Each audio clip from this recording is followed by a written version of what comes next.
किन किन अपराधों में अब राहुल गांधी फंस रहे हैं? एक साजिशन के तहत बताया जा रहा है कि जो भी पैसे का लेन देन हुआ वो जानबूझकर किया गया, एक साजिशन अपराधी बन गए हैं राहुल गांधी। अब ये मामला कैसे आगे बढ़ेगा और आने वाले दिनों में कैसे राहुल गांधी, सोनिया गांधी, सैम पित्रोदा का भी नाम है, कैसे और साथ ही 3 कंपनी इसमें शामिल है, कैसे एक जांच के दायरे में फंसे? अब देखिए, अब ये जो घटना घटी कि आपने एक क्राइम के जरिए, कॉन्स्पिरेसी के जरिए आपने एक पब्लिक प्रॉपर्टी को आपने पर्सनल प्रॉपर्टी बनाया, इस धोखाधड़ी की जांच शुरू होगी।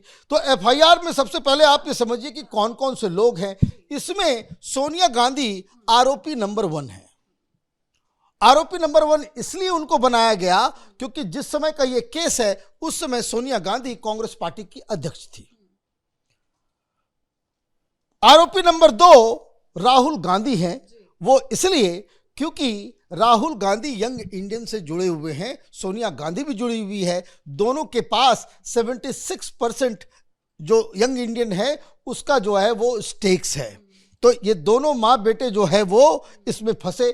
लेकिन इस प्रोसेस में और कौन कौन लोग इस कॉन्स्पिरेसी में शामिल थे? तो सुमन दुबे, सैम पित्रोदा और यंग इंडियन कंपनी, उसका भी नाम डाला गया है। सुनील भंडारी, कौन है भाई सुनील भंडारी? तो सुनील भंडारी साहब जो हैं वो डिटॉक्स मर्केंडाइज प्राइवेट लिमिटेड के डायरेक्टर हैं। अब ये कंपनी क्या है? ये एक शेल कंपनी है, फर्जी कंपनी है।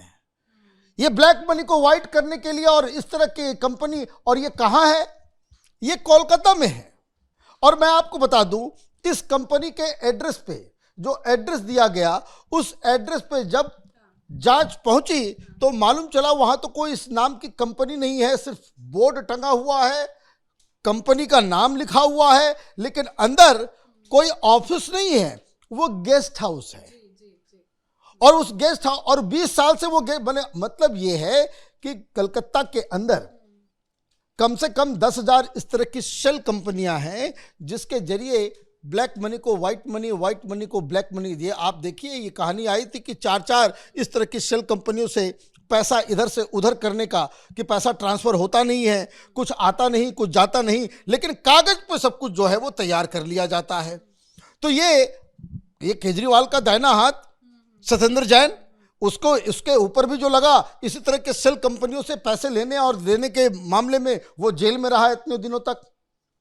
वो भी कंपनियां जो है वो कलकत्ता से ऑपरेट हो रही थी।